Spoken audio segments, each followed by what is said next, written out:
ಪಂಚಲಿಂಗೇಶ್ವರ ದೇವಾಲಯ, ಇದನ್ನು ಪಂಚಲಿಂಗ ದೇವಾಲಯ ಎಂದು ಕರೆಯುತ್ತಾರೆ. ಇದು ಕರ್ನಾಟಕದ ಸೇಡಂನಲ್ಲಿರುವ ಒಂದು ಮಹತ್ವದ ಐತಿಹಾಸಿಕ ಮತ್ತು ವಾಸ್ತುಶಿಲ್ಪದ ತಾಣವಾಗಿದೆ.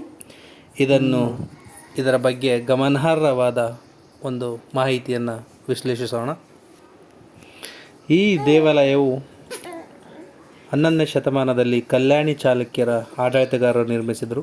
ಇದು ಈ ಪ್ರದೇಶದಲ್ಲಿ ದೇವಾಲಯ ವಾಸ್ತುಶಿಲ್ಪದ ಶ್ರೀಮಂತ ಅವಧಿಯನ್ನು ಇದು ಸೂಚಿಸುತ್ತದೆ.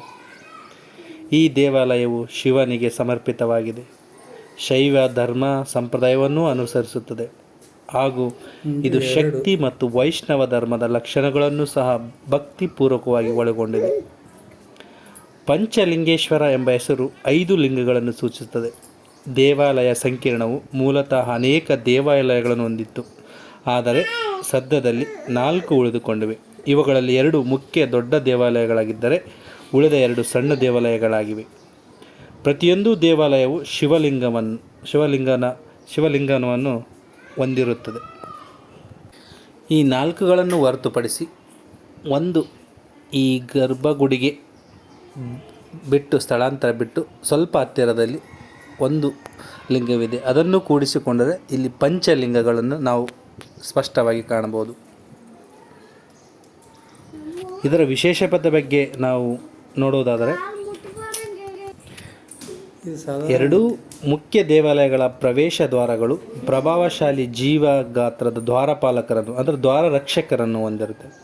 ಕುತೂಹಲಕಾರಿಯಾಗಿ ಒಂದು ಪ್ರವೇಶ ದ್ವಾರದಲ್ಲಿ ಒಂದು ಜೋಡಿ ಹೆಣ್ಣು ಸ್ತ್ರೀ ದ್ವಾರಪಾಲಕರಿದ್ದಾರೆ, ಇನ್ನೊಂದು ಪ್ರವೇಶ ದ್ವಾರದಲ್ಲಿ ಒಂದು ಜೋಡಿ ಪುರುಷ ದ್ವಾರಪಾಲಕರಿದ್ದಾರೆ. ಇಲ್ಲಿನ ವಾಸ್ತುಶಿಲ್ಪದ ವಿವರಗಳನ್ನು ನಾವು ನೋಡೋದಾದರೆ, ಮುಖ್ಯ ದೇವಾಲಯಗಳ ಮಂಟಪ ಕಂಬಗಳು ಮತ್ತು ಚಾವಣಿಗಳನ್ನು ಅಲಂಕಾರಿಕ ಕಲಾಕೃತಿಗಳಿಂದ ಸಂಕೀರ್ಣವಾಗಿ ಕೆತ್ತಲಾಗಿದೆ ಮತ್ತು ಪೌರಾಣಿಕ ಹಿಂದೂ ದಂತಕಥೆಗಳನ್ನು ಚಿತ್ರಿಸಲಾಗಿದೆ.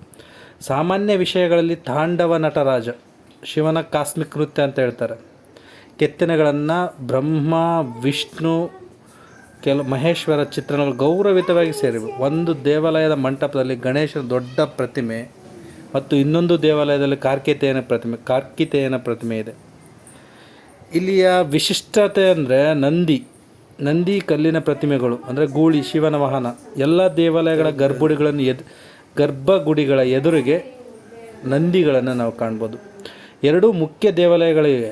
ಈ ನಂದಿ ಪ್ರತಿಮೆಗಳನ್ನು ಸಹ ಸಂಕೀರ್ಣವಾಗಿ ಕೆತ್ತಲಾಗಿದೆ ಮತ್ತು ಆಭರಣಗಳಿಂದ ಅಲಂಕಾರ ಅಂದರೆ ಅದರ ಕೊರಳಲ್ಲಿರ್ತಕ್ಕಂಥ ಆಭರಣ, ಅದರ ತಲೆಯ ಮೇಲಿರ್ತಕ್ಕಂಥ ಆಭರಣ ಅಚ್ಚು ಕೆತ್ತಿದ ಹಾಗೆ ಕಾಣಿಸೋದಿಲ್ಲ, ಅದನ್ನು ಹಾಕಿದಾಗೆ ಕಾಣಿಸುತ್ತದೆ. ಇಲ್ಲಿ ನೀವು ಕಾಣಬಹುದು ಈ ನಂದಿಯ ಮೇಲಿರ್ತಕ್ಕಂಥ ಚಿತ್ರವನ್ನು ಹಾಗೂ ಕೊರಳಲ್ಲಿರ್ತಕ್ಕಂಥ ಚಿತ್ರವನ್ನು ನೀವು ಗಮನಿಸುವುದಾದರೆ ಅತಿ ಸೂಕ್ಷ್ಮ ಕೆತ್ತನೆಗಳು. ಈ ಥರ ಕೆತ್ತನೆಗಳನ್ನು ನಾವು ಕೈಯಿಂದ ಮಾಡಿದ್ದೇವೆ ಅಂತ ಹೇಳಿದ್ರೆ ನಂಬಕ್ಕೆ ಕಷ್ಟ ಸಾಧ್ಯ ಆಗುತ್ತೆ. ಈ ಪಂಚಲಿಂಗೇಶ್ವರ ದೇವಾಲಯವು ಕಲ್ಯಾಣಿ ಚಾಲುಕ್ಯರ ವಾಸ್ತುಶಿಲ್ಪ ಕೌಶಲ್ಯಕ್ಕೆ ಸಾಕ್ಷಿಯಾಗಿದೆ. ಇದು ಸೇಡಂನಲ್ಲಿರುವ ಗಮನಾರ್ಹ ಸಾಂಸ್ಕೃತಿಕ ಮತ್ತು ಐತಿಹಾಸಿಕ ಗುರುತಾಗಿದೆ. ನೋಡಿ, ಈ ನಂದಿಯ ಒಂದು ಕೆತ್ತನೆ ಏನಿದೆ, ಕಳಲಿರ್ತಕ್ಕಂಥ ಮಾಲೆ, ಅಲ್ಲಿ 5 ಮಾಲೆಗಳಿದೆ. 5 ರುದ್ರಾಕ್ಷಿ ಗಾತ್ರದ ಮಾಲೆಗಳನ್ನು ಕಾಣ್ಬೋದು. ಅದೇ ರೀತಿಯಾಗಿ ಈ ತಲೆ ಮೇಲೆ ಇರ್ತಕ್ಕಂಥ ಈ ಸೂಕ್ಷ್ಮ ಕೆತ್ತನೆಗಳಿದೆ ನೋಡಿ, ಅದು ಈ ನಿಜವಾದ ನಂದಿ ಯಾವ ರೀತಿಯಾಗಿದೆ ಅದೇ ರೀತಿಯಾಗಿ ನಾವು ಕಾಣ್ಬೋದು. ಅದ್ರ ಮುಂದೆ ಒಂದು ಹೊರಳಾಕಾರ ಇದೆ, ಅದರ ಮೇಲ್ಗಡೆ ಅದರ ಎದುರಿಗೆ ಒಂದು ಕಂಬದಲ್ಲಿ ನೋಡಿ ಉಗ್ರ ನರಸಿಂಹನ ಅವತಾರ, ನರಸಿಂಹನ ಹೊಟ್ಟೆ ಸೀಳಿ ರಾಕ್ಷಸ ನಾಶ ಸಂಹಾರ ಇದೆಯಲ್ಲ, ಆ ಕಥೆಗಳ ವಿವರಣೆಯನ್ನು ಕಾಣ್ಬೋದು. ಅದೇ ರೀತಿಯಾಗಿ ಶೇಷನಾಗನ ಚಿತ್ರ ಅಂದರೆ ಹಾವನ್ನು ಕೈಯಲ್ಲಿ ಹಿಡಿದುಕೊಂಡು ಇರುವ ದೃಶ್ಯ. ಇದು ಒಂದು ರೀತಿಯ ಲಾಕ್ ಸಿಸ್ಟಮ್ ಇದೆ, ಕೋಡ್ ವರ್ಡ್ ಕಂಡಂಗೆ ಆಗ್ತಾ ಇದೆ. ಈ ಕಂಬದಲ್ಲಿ ಇರುವ ಕೆತ್ತನೆಯನ್ನು ನಾವು ಗಮನಿಸಿದಾಗ ಎಷ್ಟು ನೀಟಾಗಿ ಕೆತ್ತನೆ ಮಾಡಿದ್ದಾರೆ, ಎಷ್ಟು ನೀಟಾಗಿ ಕೆತ್ತನೆ. ಅದೇ ರೀತಿಯಾಗಿ ಸ್ಥಳಗಳು ಈ ಕಡೆ ನಾವು ಯಾಕೆ ಪ್ರಚಲಿತ ನರ್ತಿಕಿಯ ವಿಗ್ರಹಗಳನ್ನು ಮೇಲೆ ನೀವು ನೋಡ್ಬೋದು.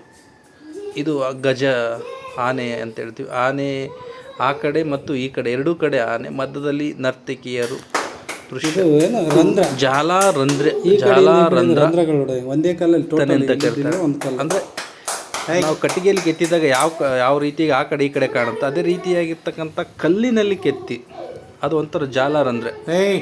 ಸರಸ್ವತಿ ಆಗಿರ್ಬೋದು, ಲಕ್ಷ್ಮಿನೇ ಆಗಿರ್ಬೋದು ನೋಡಿ. ಈ ಜಾಲಾರಂಧ್ರ ಕೆತ್ತನೆ ಇದೆಯಲ್ಲ ಅತಿ ಈ ರಂಧ್ರ ವಿಶಿಷ್ಟವಾಗಿ ಎಲ್ಲರಿಗೂ ಕೆತ್ತನಕ್ಕೆ ಬರಲ್ಲ ಅಷ್ಟು. ಅದು ಒಂಥ ಸೂಕ್ಷ್ಮತೆ ಹೊಂದಿರುತ್ತೆ.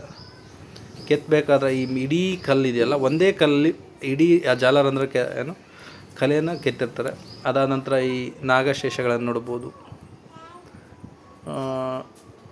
ಇಲ್ಲಿ ನೋಡಿ ಯಾವ ರೀತಿಯಾಗಿ ಕಾಣ್ತಾ ಇದೆ ನಿಮಗೆ. ಅತಿ ಸೂಕ್ಷ್ಮ ಕೆತ್ತನೆಗಳು ಮಹೇಶ್ವರ ಇದೆ. ಅದಾದ ನಂತರ ಇದು ಇಲ್ಲಿರುವ ವಿಶಿಷ್ಟತೆ ಅಂದರೆ ಎಲ್ಲ ದೇವಾಲಯಗಳೆಲ್ಲ ಸಾಮಾನ್ಯವಾಗಿ ಪುರುಷ ದ್ವಾರಪಾಲಕರಿರ್ತಾರೆ. ಆದರೆ ಈ ದೇವಾಲಯದಲ್ಲಿ ಕಲ್ಲಲ್ಲಿ ಸ್ತ್ರೀ ದ್ವಾರಪಾಲಕರನ್ನು ನಾವು ವಿಶೇಷವಾಗಿ ಕಾಣ್ಬೋದು. ಒಂಥರ ಅದರಲ್ಲೂ ಒಂದು ದ್ವಾರಪಾಲ ಅದನ್ನು ಎಲ್ಲ ಒಂದೇ ಒಂದು ಕಲ್ಲಲ್ಲಿ ಕೆತ್ತಿರೋ ಒಂದು ಸ್ತ್ರೀ ದ್ವಾರಪಾಲಕಿಯ ತಲೆ ಹೋಗಿದೆ. ಅದು ಇದು ಮೇಲೆ ಕಾಣ್ತಕ್ಕಂಥ ಇದು ನಾಗರ ಶೈಲಿ. ನಾರ್ಮಲ್ ಆಗಿ ನಾರ್ತ್ ಈ ರೀತಿಯ ದೇವಾಲಯಗಳನ್ನು ನಾವು ಕಾಣ್ತೀವಿ. ಇದನ್ನು ನಾಗರ ಶೈಲಿಯ ದೇವಾಲಯ ಅಂತ ಕರೀತಾರೆ. ಮೇಲೆ ನೋಡ್ಬೋದು ಯಾವ ರೀತಿಯಾಗಿ ಕೆತ್ತನೆ ಅಂದರೆ ಒಂಥರ ಕೆತ್ತನೆ ಆಗಿರ್ಬೋದು. ಈ ಕಲಾ ಗೊಂಬೆಗಳು ಇದಾವೆ ನೋಡಿ, ಅವುಗಳನ್ನು ಒತ್ಕೊಂಡು ನಿಂತಿರೋ ಥರ. ಅಂದರೆ ಅದನ್ನು ಆ ಮೇಲೆಯ ಗೋಪುರವನ್ನು ಈ ಗೊಂಬೆಗಳು ಒತ್ಕೊಂಡಿದ್ದಾವೆ ಅನ್ನೋ ರೀತಿಯಲ್ಲಿ ಆ ಕೆತ್ತನೆಗಳನ್ನು ನಾವು ಕಾಣ್ಬೋದು. ನಾವು ಈ ಕಂಬಗಳು ನೋಡಿದ್ರೆ ತುಂಬ ಆಕರ್ಷಕ.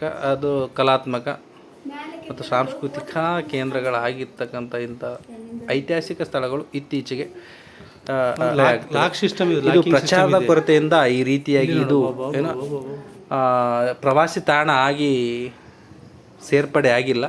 ಬಟ್ ಈ ಪ್ರಚಾರ ಆದರೆ ಈ ಒಂದು ಭಾಗದಲ್ಲಿ ಅತ್ಯುತ್ತಮ ಸಾಂಸ್ಕೃತಿಕ ಕಲಾ ಕೇಂದ್ರ ಅಂದರೆ ಇದು ಪಂಚಲಿಂಗೇಶ್ವರ ದೇವಸ್ಥಾನ ಅಂತ ಹೇಳಿದ್ರೂ ತಪ್ಪಾಗಲಿಕ್ಕಿಲ್ಲ.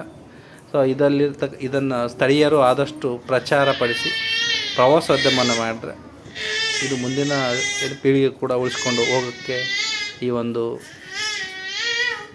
ದೇವಸ್ಥಾನ ಸಾಕ್ಷಿ. ಹಿಂದಿನ ಕಾಲದ ಶ್ರೀಮಂತಿಕೆಗೆ ಈ ದೇವಸ್ಥಾನ ಕೈಗನ್ನಡಿ ಇದ್ದಂತೆ ಇದನ್ನು ಮುಂದಾಗಿ ಉಳಿಸ್ಕೊಳ್ಬೇಕಾಗಿದೆ.